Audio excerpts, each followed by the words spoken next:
kulankani oo ahaa mid lagu soo bandhigayay qorshaha istiraatiijiyadeed ee waxbarashada dalka ee 2017 ilaa 2021 ayaa lagu qabtay magaalada Hargeysa waxaana kulankaasi soo qaban qaabisay wasaaradda waxbarashada iyo tacliinta sare ee Soomaaliland. Kulankan ayaa waxa ka soo qayb galay madaxweyne ku-xigeenka Soomaaliland Cabdiraxmaan Saylici, xubno kamid ah golaha wasiirada ee xukuumadda Soomaaliland, hay'adaha wada shaqaynta leeyihiin wasaaradda waxbarashada, jaamacadaha dalka iyo siyaasiyiin. Waxaa halkaasi hadal ka jeediyay wasiirka qorsheynta iyo horumarinta Soomaaliland Cawaale Ibrahim Shirwac, wasiirka hore waxbarashada Soomaaliland Cabdilaahi Dheere, gudoomiye ku-xigeenka labaad ee golaha wakiilada Soomaaliland Cali Yuusuf Axmed iyo mas'uuliyiin ka socda hay'adaha wada shaqaynta leeyihiin wasaaradda waxbarashada. Waxaanay soo dhaweeyeen qorshahan loo dejiyay lagu tayeeyo waxbarashada Soomaaliland.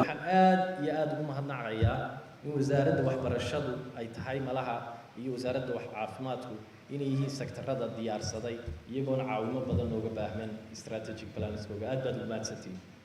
qorshahan waxa loogu talagalay amba toobiyahani waxa la wixii waxbarashada caawinayo dhan ayaa raacaya maaha un global partnership for education maaha. waxaan u rajaynayaa daafurkan 5 sano ee soo socota inuu ilaahay u hirgeliyo oo aan rajaynayo inuu meel fiican xagga waxbarashada aynu ku gaari doono. Waxa isaguna halkaasi hadal ka jeediyay wasiirka wasaaradda waxbarashada iyo sayniska Soomaaliland Yaasiin Xaaji Maxamuud Xiir Faratoon, waxaanu ka waramay muhiimadda looga gol leeyahay qorshaha istiraatiijiyadeed miisaaniyadda dawladdu in allaaliyo intay dawladdu karaysay way bixisay, way u goysay waxbarashada, way u qoontaysay.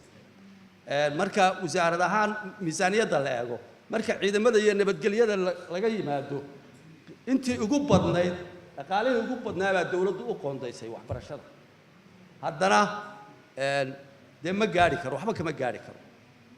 haddaynu doonayno inaynu balaankaa fulino, qorshaha fulino iyo wixii la mid ah waxay u baahan tahay in dhaqaale ka badan la helo. laga maarmi maayo in dadweynuhu waalidku in ay ka qayb qaataan in ummaddu qurba joog iyo qurul joogba ay isugu tagto in waxbarashada la wada tayeeyo.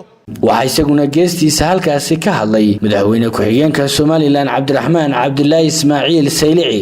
kulmiye waxa uu ballan qaaday inuu tayeenayo waxbarashada. tallaabooyinkii ugu horeeyana waxaan qaadnay sida soo socota.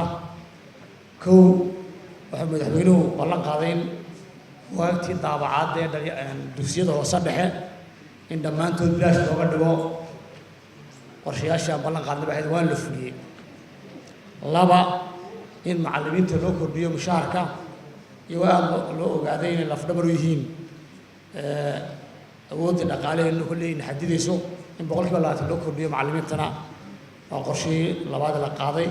gabagabadii ayaa halkaasi abaalmarin lagu guddoonsiiyay shakhsiyaadkii ka soo qayb qaatay qorshaha istiraatiijiyadeed ee waxbarashada qaranka. Mukhtar Ismaaciil Cali, Telefishinka Universal, Hargeysa.